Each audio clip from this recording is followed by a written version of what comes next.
오늘 우리가 사는 이 시대는 한마디로 위기의 시대라고 아니할 수 없습니다. 어디를 둘러보아도 위기 아닌 것이 없는 총체적 위기 상황입니다.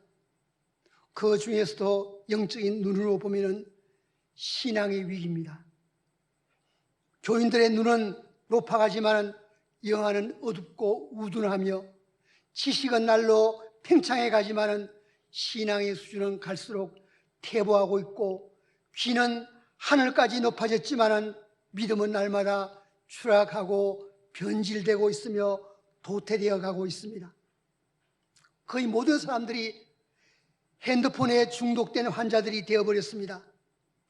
핸드폰에서 모든 지식과 정보를 다 얻고 핸드폰 없이는 살아갈 수 없는 시대가 되었습니다. 엘리야 시대보다 엘리사 시대는 훨씬 더 완악했기에 갑절의 영감이 필요했습니다. 우리가 사는 이 시대는 엘리사 시대보다 영적 권능이 몇 갑절이나 더 요구되고 있는 영적 암흑 시대요, 위기의 시대입니다. 양식이 없어 주님이 아닙니다. 물이 없어 가람이 아닙니다. 여호와의 말씀을 듣지 못한 기갈이 극심한 시대에 우리가 살아가고 있습니다. 강단에서 외치는 말씀은 많은데 생명수가 말라버렸고, 우리의 가슴을 울리는 말씀이 희귀하고, 들리는 말씀은 많은데 들을 말씀이 없다는 시대가 되었습니다. 그래서 신앙생활 하기도 어렵지만 목회하기도 어려운 시대가 됐습니다. 이 시대에 하나님께 대한 회개와 주 예수 그리스도께 대한 믿음과 천국에 대한 소망과 지옥에 대한 말씀, 예수님의 십자가 피에 대한 설교와 재림 준비에 대한 설교가 그 어느 때보다도 필요한데, 이런 설교를 하는 목사님도 많지 않고, 이런 설교를 듣고 싶어하는 교인들도 많지 않은 시대가 되었으니 이것이 신앙의 위기가 아니고 무엇이겠습니까? 또한 오늘날은 권위 파괴 시대가 됐습니다. 하나님의 권위도 인정치 않고, 어른의 권위도 비웃고, 부모의 권위도 짓밟고, 말씀의 권위도 무너뜨리고, 목사님의 권위도 무시해버리는 시대이니 어떻게 신앙이 바로 서겠습니까? 주님 다시 오실 재림의 날로 가까워 오는데, 기름 없는 덕만 들고 왔다 갔다 하는 내가 아닌지 냉철하게 자신을 한번 점검하고 반성해 보아야 하겠습니다. 사도 바울에게는 날마다 속에서 짓눌리는 염려가 있었습니다. 그 염려는 고난이나 굶주림이나 매맞는 것이 아니었습니다. 개인적인 안위나 욕망 때문도 아닙니다. 날마다 마음속에 사라지지 않는 근심이 있었는데, 그것은 모든 교회를 위한 염려였습니다. 바울 당시의 교회가 어떠했기에 바울의 염려의 대상이 되었을까요?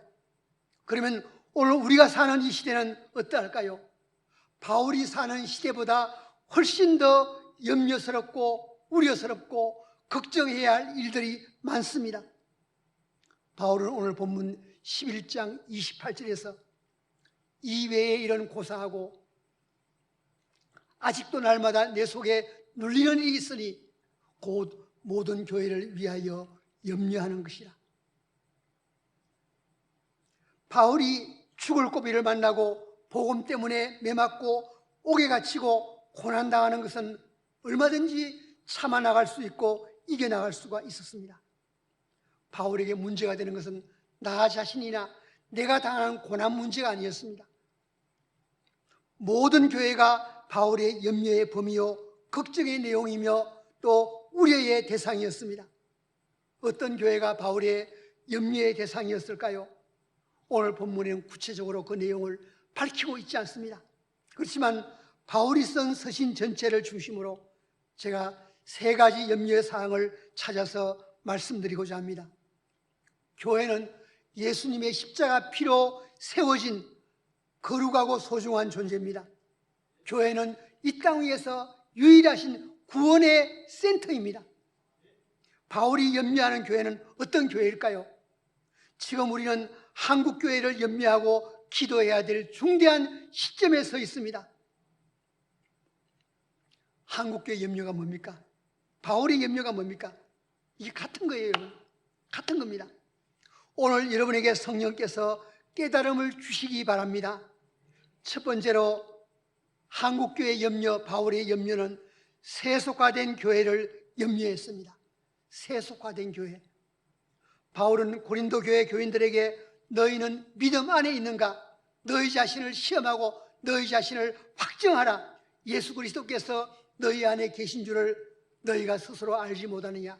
그렇지 않으면 너희는 버림받은 자니라 라고 말합니다. 고린도후서 13장 5절입니다.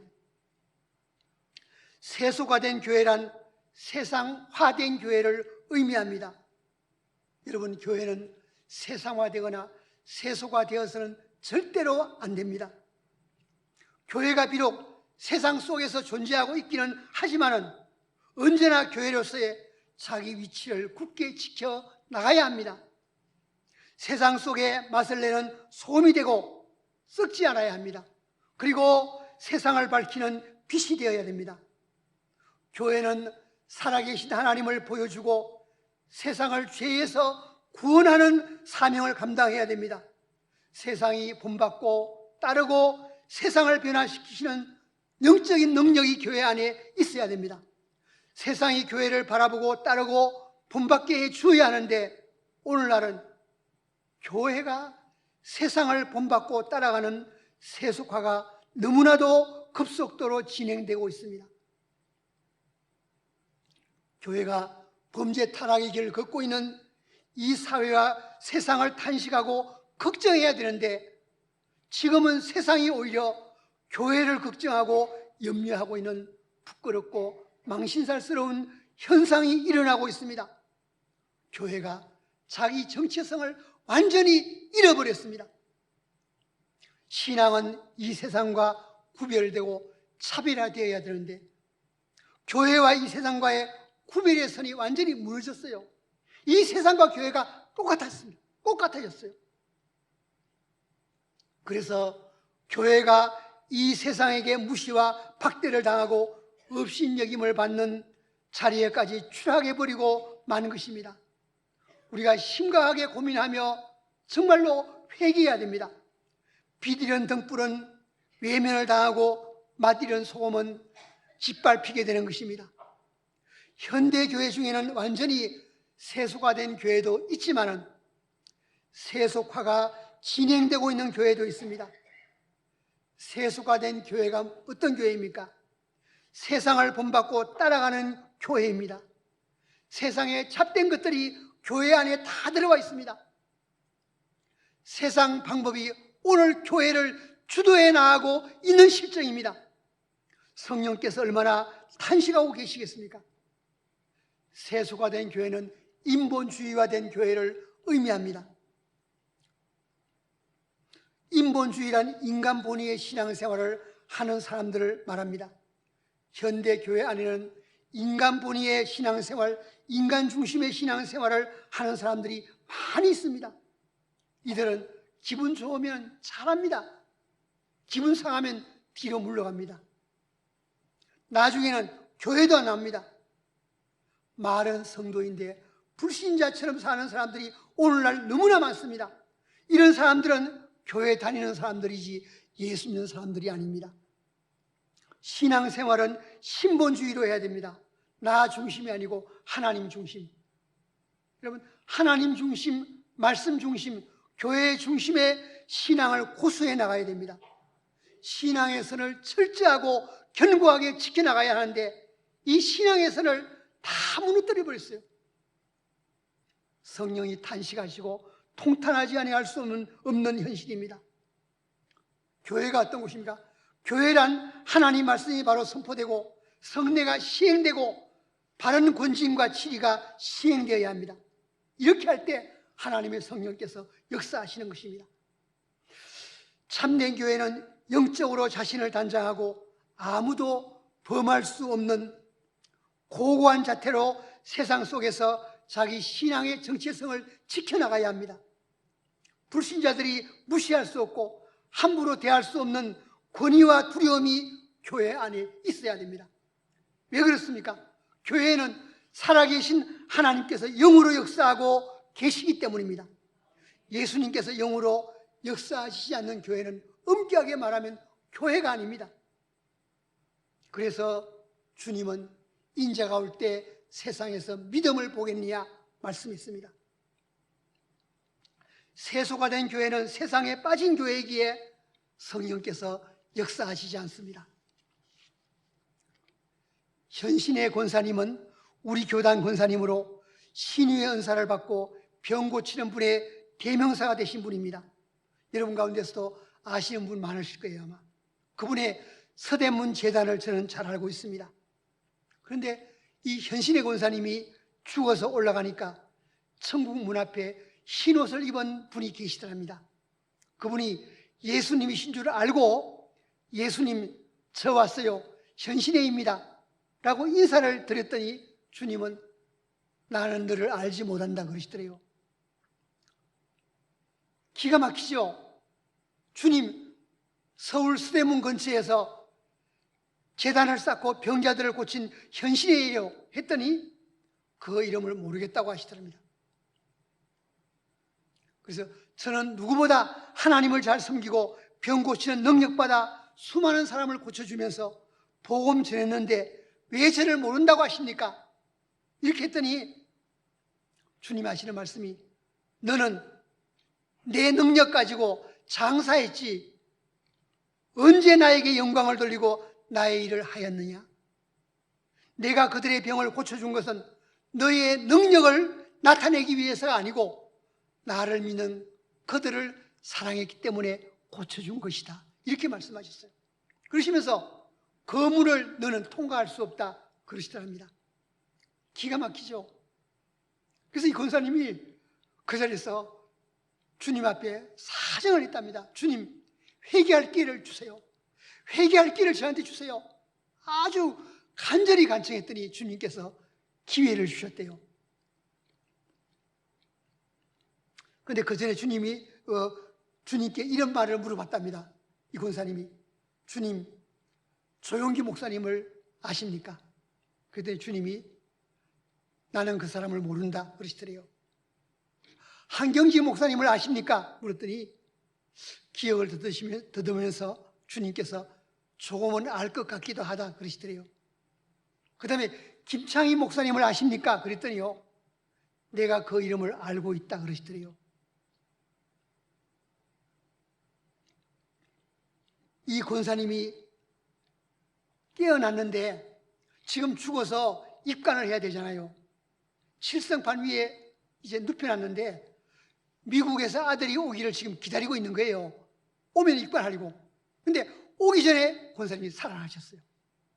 살아나는 권사님은 그 다음에 자기 있는 모든 재산을 모아서 30억 원의 돈을 김창희 목사님이 일하시는 북한 선교원에 다 몽땅 헌금했대요. 그리고 이 권사님 그 후에 천국에 가셨습니다. 여러분 주님께서 내가 너를 모른다 이러면 우리 다 끝장나는 것입니다. 다 끝납니다. 여러분은 주님께서 내가 너를 안다고 말씀하시도록 신앙생활을 바로 하고 있다고 여러분 생각하십니까? 세상에서는 큰 자로 불림받지만 주님이 모른다고 하실 수 있고 세상에서는 보잘것없지만 주님이 기억하시고 인정하시는 분이 있을 수도 있습니다. 왜 교회가 세소가 됩니까?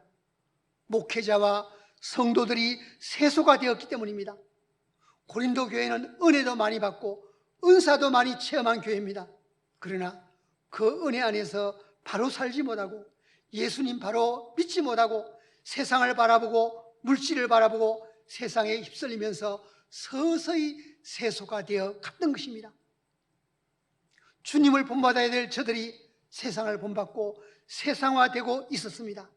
그러니 바울이 어떻게 염려하고 탄식하지 않을 수가 있었겠습니까? 여러분은 신앙과 인격과 실력을 겸비하신 훌륭한 목사님을 모시고 신앙생활하고 있습니다. 이것은 여러분의 생애의 최고의 복인 줄을 여러분 아셔야 됩니다. 목사님 신뢰하시고 목사님의 지도를 잘 받아서 똑바로 신앙생활 하시기 바랍니다. 지금 우리가 드리는 예배를 하나님께서 받으신다고 믿으십니까? 우리의 전 마음과 몸과 인격이 하나님을 향하여 나를 드리는 시간이 되어야 됩니다. 토조 목사님은 예배인가 쇼인가 이런 책을 썼어요. 근데 그 책에 이렇게 말씀합니다. 예배 드리러 왔는가 쇼를 보러 왔는가? 지금 교인들에게 묻고 있어요. 여러분 예배 드리러 왔습니까? 쇼 보러 왔습니까? 현대교회가 예배를 드리지 않고 쇼를 하고 쇼를 보여주고 있다고 신랄하게 책망했습니다. 내 속에 있는 인본주의, 세속주의, 세상주의를 철저하게 배격하고 청산하고 신본주의 신앙으로 무장해서 자신을 지켜나가며 주님의 인정받는 여러분이 다 되시기를 주의 이름으로 축원합니다. 둘째로 바울은 어떤 교회를 염려했습니까? 우리 한국교회 어떤 교회 내용을 염려합니까? 이단에 미혹받는 교회를 염려했습니다. 이단에 미혹받는 교회가 염려됩니다. 말세의 특징은 이단이 성행하고 있다는 것입니다.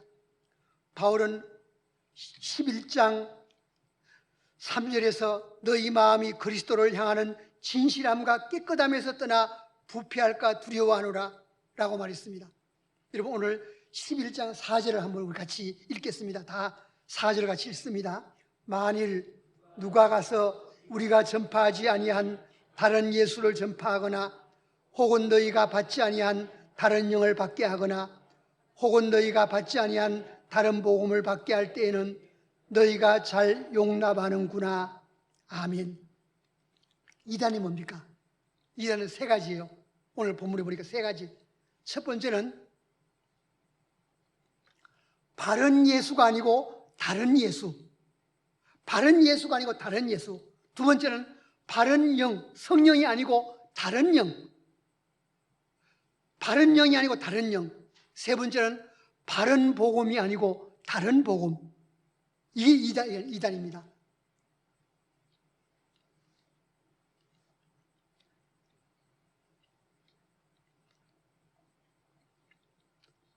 바른 복음은 잘 안 받고 다른 복음은 잘 받아들이는 것이 오늘 현대 교인들의 특징이에요. 바른 복음은 안 받고 다른 복음에는 잘 빠지는 것입니다. 우리가 믿고 있는 신앙 중심의 말씀 중심의 신앙이 정통 신앙인데 여러분 한눈 팔지 마세요. 다른 복음에는 귀를 기울이지도 말고 관심도 갖지 마세요. 그래야 미혹이 안 됩니다. 사도 요한은 이렇게 말했어요. 이단하고는 인사도 하지 말고 이단하고는 상대도 하지 말라. 인사하고 상대하는 것은 그 악한 일에 참여하는 죄를 짓는 것이다. 이렇게 말씀했어요. 이단 신천지는 예수님을 이용하여 교주 이만희를 믿는 사교 집단입니다. 저들은 과천에 천년왕국을 짓고 14만 4천 명이 차면은 지상천국이 이루어진다는 허무맹랑한 주장을 펴면서 교주 이만희가 보혜사라고 가르치는 한심한 자들입니다. 여러분 보세요. 전 세계적으로 그동안 예수님을 잘 믿고 죽은 사람이 14만 4천 명만 되겠습니까? 수억이죠. 뭐 수십억이 될지도 몰라요. 그렇잖아요. 그렇게 많은데 여러분 우리 한국에 이만희만 믿어서 구원받는다고 일러 와야 되고 여기가 한다면 이게 말이 됩니까? 모순이죠. 말도 안 되죠. 오히려 외국 사람들은 우리보다 예수를 더 잘 믿어요. 왜냐하면 저들은요 우리나라의 장애자들을 데리고 가가지고 10번씩 14번씩 수술을 해가지고 온전한 사람을 만드는 사람들이에요. 자기 돈 가지고 다 들여서. 얼마나 훌륭한 교인들입니까? 우리 거기 비해서 따라갈 수 있어요? 근데 보면은 그런 사람들이 구원 안 받고 누가 구원 받겠어요? 그런데 14만 4천은 여러분 여기서 말하는 건 한국 교인들이에요. 이게 아니죠. 잘못됐죠. 볼 때 우리가 봐도. 또 요한계시록 7장에 보면요 이후에 아무라도 능히 셀 수 없는 허다한 무리가 못 세는 거예요. 이렇게 많은 것입니다. 14만 4천이 아니고 14만 4천은 여러분 계시록의 상징수입니다. 그러니까 12는 선택수예요. 12 곱하기 1000 하면 14만 4천 나와요. 그러니까 될 수 있는 한 많은 사람을 선택해서 구원하시겠다는 뜻이에요. 그게요. 그런 의미입니다. 볼 때. 그런데 이것을 악용하는 거예요.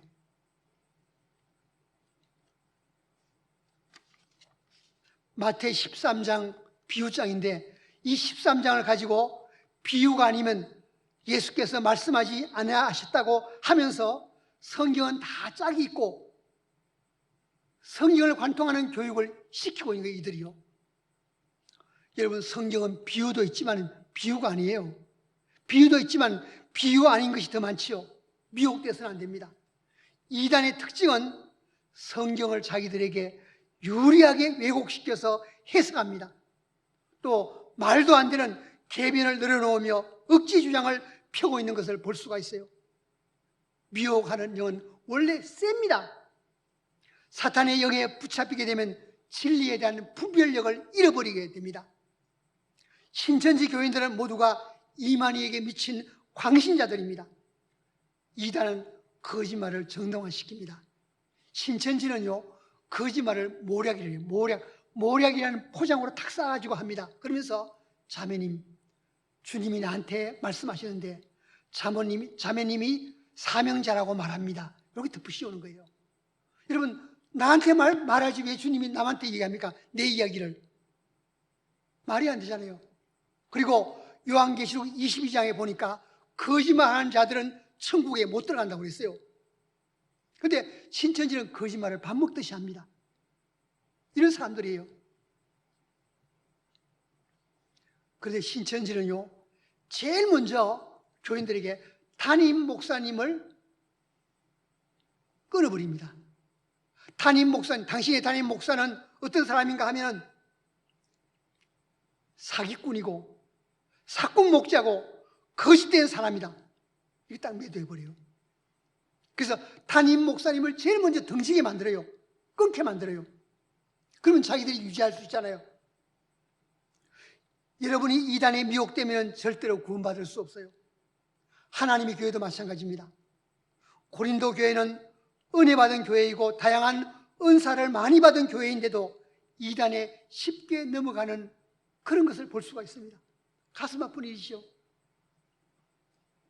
갈라디아 교회도 하나님의 은혜 받은 교회인데 거짓 선생들의 말을 듣고 미혹되어서 바울은 주님의 참된 사도가 아니라고 했습니다. 바울을 위해서는 내 눈이라도 떼어주겠다는 이런 사람들이었는데 거짓 선생들의 미혹을 받고 나서는 바울에게 등을 돌리고 바울을 불신하는 변질자들이 되었습니다. 이걸 보면 이단에 한번 미혹되면 그 사람은 변질되어 버립니다. 변질돼요.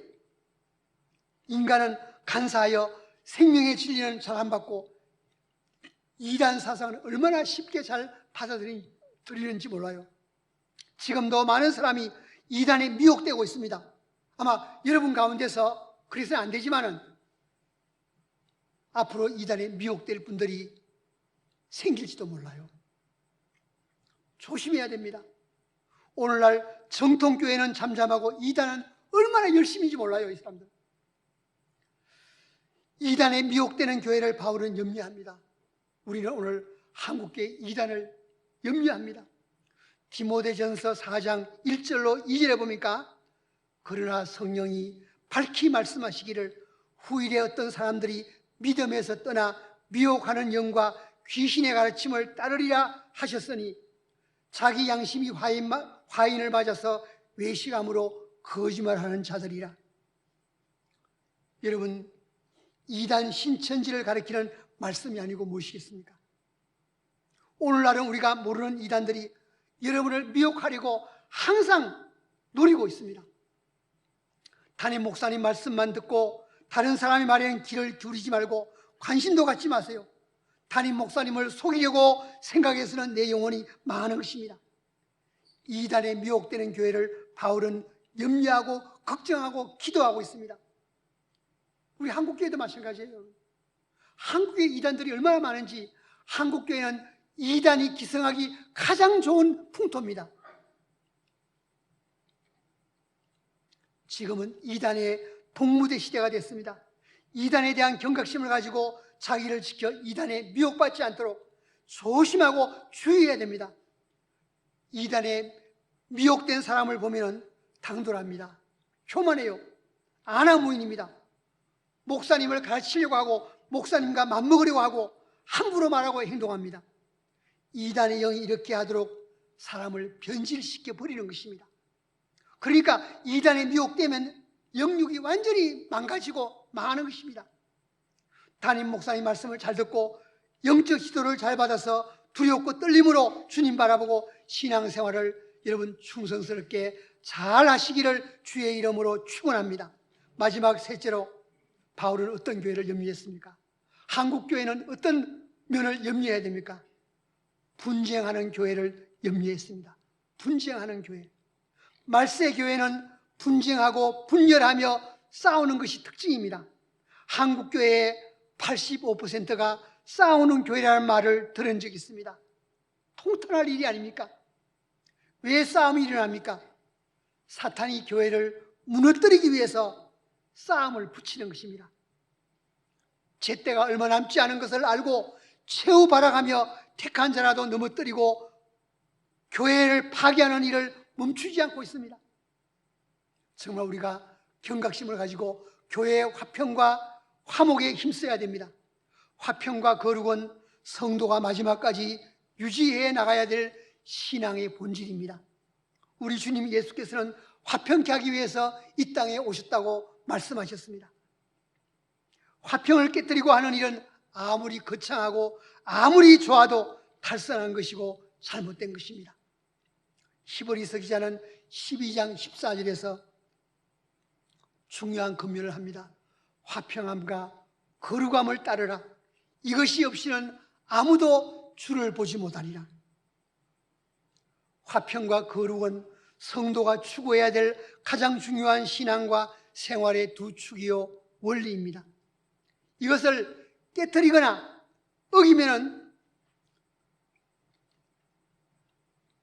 주님을 보지 못한다고 했으니까 구원받지 못한다는 말이 아닙니까? 천국 못 간다는 말이 아니겠습니까? 절대로 싸움을 붙이지 말고 싸움에 개입하지도 말고 싸움을 구경하지도 마세요. 싸우면 두 사람 다 망가집니다. 이겼다고 손해 안 봅니까? 더구나 교회 안에서 싸우는 일은 없어야 됩니다. 주님이 보시고 주님이 계시는 곳이 아닙니까? 싸울 것 같은 분위기가 되거든 거기서 끝내든지 그 자리를 피하세요. 교회 안에서 싸움의 분위기를 만들거나 조성하는 일은 절대로 여러분 없어야 됩니다. 교회 안에서 큰소리 치거나 화를 내고 싸우는 행위는 추하고 부끄러운 모습입니다. 은혜 받을 때는 고린도 교회가 사랑이 넘쳤고 뜨거웠으며 화평했습니다. 그런데 어느 사이에 나는 아볼로파, 나는 바울파, 나는 게바파, 나는 그리스도파 하면서 파장을 짓고 싸우고 시기와 분쟁이 일어났던 것입니다. 그런데 바울은 시기하고 싸우고 분쟁하는 그런 사람들은 육신에 속한 자고 사람을 따라 행하는 자라고 책망했습니다. 왜 싸움이 여러분 일어납니까? 교회 안에서 내 주장을 관철시키려고 하기 때문에 싸움이 일어나는 것입니다. 교회 안에서까지 내 기득권을 챙기려 하기 때문에 여러분 마찰과 불협화음이 일어나게 됩니다. 바울은 말합니다. 너희 안에 이 마음을 품어라. 고 그리스도 예수의 마음이니. 남을 나보다 낮게 여기고 남을 생각하고 배려하는 마음이 있다면 싸움은 일어나지 않습니다. 내가 교회를 좌지우지하려는 마음이 있을 때 교회에 싸움이 일어납니다. 특히 인간 생각으로 교회를 받들려 할 때 의견 충돌이 일어날 수가 있어요. 회의를 할 때 내 뜻을 관철시키겠다는 이 생각은 옳은 생각이 아닙니다. 항상 주님 앞에 내 이 생각이 옳은가를 여러분이 생각해보고 걸러서 나와야 됩니다. 아무리 좋은 의견도 싸움을 만들면 그것은 바람직한 것이 되지 못합니다. 바울은 예수 믿는 사람을 세상 법정에 송사하는 일을 하지 말라고 그랬어요. 고린도전서 6장 6절에 보니까 형제와 더불어 고발할 뿐더러 믿지 아니하는 자들 앞에서 하느냐 책망했고, 7절에서는 너희가 피차 고발함으로 너희 가운데 이미 뚜렷한 허물이 있나니 차라리 불의를 당하는 것이 낫지 아니하며 차라리 속는 것이 낫지 아니하냐. 속더라도 재판하지 말래요. 재판하면은 이 재판 자체가 벌써 흠이라는 게, 죄라는 게, 우리한테, 신자들한테 더 많이 우리가 인내하고 자신을 쳐서 복종시켜야 됩니다. 8절에는 너희는 불의를 행하고 속이는구나. 그는 너희 형제로다. 이렇게 말했어요. 형제를 고발하면 되겠습니까? 더 많이 이해하고 관용하고 용서하고 용납해야 그 사람이 그리스도인입니다. 바울은 예수님을 알고 나서 완전히 예수님께 미쳐버렸어요. 박해하던 그 예수님 위해서 목숨을 내놓고 십자가 피의 복음을 전하는 사람이 됐습니다. 이게 정상이에요, 사실은. 그런데 우리는 그렇게 오랫동안 예수님을 믿었다고 자부하면서도 왜 이런 열광이 우리한테는 없습니까? 왜 이런 감동이 없고 이런 기쁨이 없고 이런 변화가 왜 없습니까? 잘못 믿은 것 아닙니까? 이것은 너희 교회, 나의 교회가 아니고 한국교회의 현실이고 불행한 현주소입니다. 우리가 예수님을 수십 년 믿고서도 예수님을 모르고 살아계신 예수님을 체험하지 못했어요. 왜 그런지 아십니까? 우리의 신앙의 관점이 잘못되었기 때문입니다. 오늘 이 시간 여러분의 신앙의 관점을 고치고 교정하고 대폭 수정하는 시간이 되시기 바랍니다.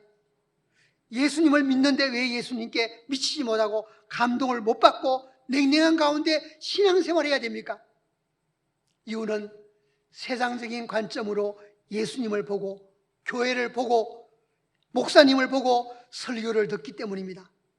생각이 잘못되어 있으면 성령께서 역사하시지 않습니다. 세상적인 관점에서 예수님을 보기 때문에 이론적인 예수님을 아는 거예요. 지식적으로 예수님을 그냥 아는 거예요. 세상적인 관점에서 교회를 보고 목사님을 보는 사람들은 대부분 교회 안에서 분란을 일으키고 교인들에게 상처를 입히며 목회자에게 가시노릇하는 그런 사람들입니다. 자신의 생각이 판단의 기준이 되어 있는 사람입니다. 이런 사람은 교만한 사람들이에요. 세상적인 관점에서 목사를 보고 교회를 보는 것은 불신자들이 보는 교회가 아닙니다.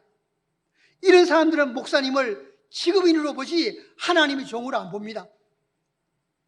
불신자들이나 하는 생각으로 교회에 오고 직분자 노릇을 하니까 목사님이 자기 마음에 들겠습니까? 안 들지요. 그러니까 목사가 어떻다 비난하고 분란을 일으키고 갈등을 조장하지요. 그리고 겁도 없이 목사님과 싸우려 하는 것입니다. 이 불신자의 관점을 신앙의 관점으로 바꿔야 나도 살고 교회도 살고 우리 모두가 사는 것입니다. 그러므로 우리는 항상 주의하고 조심해야 됩니다. 목사님은 언제나 교회적인 관점에서 목회를 해나갑니다. 영적인 관점에서 교회를 보고 목회합니다. 그리고 말씀에 토대하고 성령에 이끌려 말씀을 전합니다. 목사님은 주님께서 우리 교회에 세우신 주님의 대리자입니다. 그러므로 목사님은 주님이 붙잡고 사용하시는 주의 종이라는 생각을 가지고 말씀을 잘 받고 또 받들며 순종해야 됩니다. 목사님에 대하여 반항심으로 또 나쁜 생각 이런 것이 우리한테 올 수가 있어요. 그렇거든 사탄의 유혹인 줄 아시고 물리치시고 내 마음이 교만했다는 것을 깨닫고 여러분 회개하시기 바랍니다. 세상적인 관점에서 설교를 듣고 목사님 하시는 것을 보면은 동의도 안 되고 이해도 안 되고 납득도 안 됩니다. 내 취향과 내 마음에 안 드는 것입니다. 그러나 여러분 목사님은 수십 년 동안 목회를 위해서 준비하고 교육받은 목회의 전문가이십니다. 비전문가인 여러분의 생각으로 목사님을 평가하거나 설교를 평가하는 것은 옳지 않은 것입니다. 여러분의 코드가 목사님과 맞지 않기 때문에 목사님을 이해하지 못하는 것뿐입니다. 분쟁하는 교회를 보면 너도 망가지고 나도 망가지고 교회도 망가집니다. 사탄만 승리하게 만드는 결과를 가져옵니다. 분쟁하는 교회를 보면 대부분 목사님과 장로님들의 싸움이에요. 이 발단이에요. 제가 하는 경험을 말씀드립니다. 조심스럽게 말씀드립니다. 여러분 주의해서 들으세요. 작년 교인 1000명 넘게 모이는 교회에서 목사님과 장로님들과의 분쟁이 일어났습니다. 노예가 모여서 이 교회를 이제 화해하기 위해서 화해처리위원으로 목사님 4분, 장로님 3분을 선임했습니다. 거기서 저를 화해수습위원장으로 뽑았습니다. 제가 10분 넘는 장로님들을 다 모았어요. 불렀습니다. 장로님들의 이야기를 들어보니까 목사님 사임이 화해라는 거예요. 목사님 사임이 없이는 화해가 없다는 겁니다.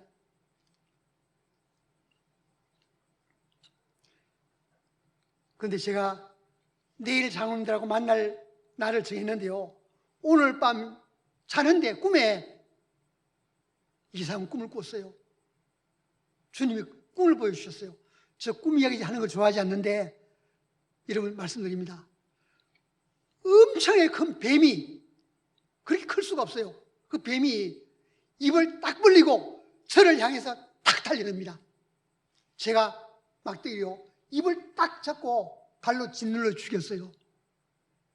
그런데 알고 보니까 그 장로님 부인 되는 권사님도 이런 뱀꿈을 꿨고 장로님 한 분도 뱀꿈을 꿨어요. 세 사람이 꾸는 꿈이 똑같아요. 주님이 저한테 알려주셨어요. 이 꿈은,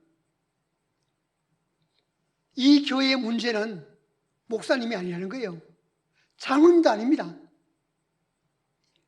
이 교회의 문제는 사탄이 목사님과 장로님을 이간시켜서 싸움을 부추긴 것입니다. 왜 이렇게 합니까? 이 교회를 무너뜨리기 위해서 이렇게 하신 거예요.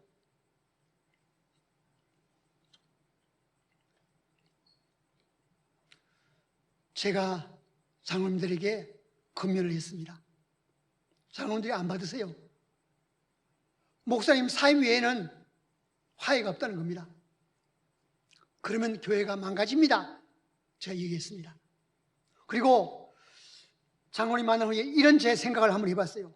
앞으로 1년 동안 목사님을 심호하게 해드리고 1년이 딱 지난 그 주일에 목사님이 신임 투표를 해서 투표를 3분의 2 이상 받으면 목사님 목회해드리고 못 받으면 목사님 사임하는데 개척 자금을 대드려서 사임하시게 하고, 그 다음에 시무 장로님들도 신임 투표를 받아가지고 책임이 있어요. 같이 싸웠으니까 신임 투표를 받아서 신임 받으면 시무 장로님 하고 신임 못 받으면 은퇴하는 것으로 이렇게 하는 것을 얘기했지만은 제 말을 받지 않았습니다. 이렇게 되니까 결국은 어떤 타협도 없었어요. 목사님은 결국 밖에 나가서 개척을 했습니다. 상당한 교인들이 따라 나갔어요. 그리고 이 교회는 이제는 장로님들끼리 서로 싸우는 거예요. 싸우다가 6분이 교회를 나갔습니다. 그리고 갈등을 겪다가 지금은 120명 모이는 교회로 추락했어요. 여러분, 이 장로님들 주님 앞에 설 때에 이에 대한 책임 추궁을 저는 분명히 받을 것이라고 생각합니다. 교회 안에서 조심해야 돼요, 여러분. 조심해야 됩니다. 우리 주님 앞에 다 서야 될 사람 아닙니까? 주님 앞에 심판받는 거예요, 여러분. 우리 정죄받는 심판은 안 받지만 우리 삶에 대한 심판은 받는 겁니다. 볼 때 정말 신앙생활 잘해야 돼요. 목사님하고 등지지 마세요. 말씀을 맺겠습니다. 우리는 지금 말세에 살고 있습니다. 주님 오실 때가 너무나 가까운 이런 시대에 자기 믿음을 잘 지켜나가고 사명에 충성해야 됩니다. 한국교회 염려, 바울의 염려 세 가지입니다. 세속화된 교회 안 돼야 됩니다. 이단의 침입에서 여러분 막아내고 끝까지 믿음을 지켜나가야 됩니다. 그리고 분쟁하지 않고 화목하고 화평해서 하나님 은혜가 충만한 곤지암 만나교회가 되기를 예수님의 이름으로 축원합니다. 기도하겠습니다. 우리 한번 통성으로 기도하겠습니다.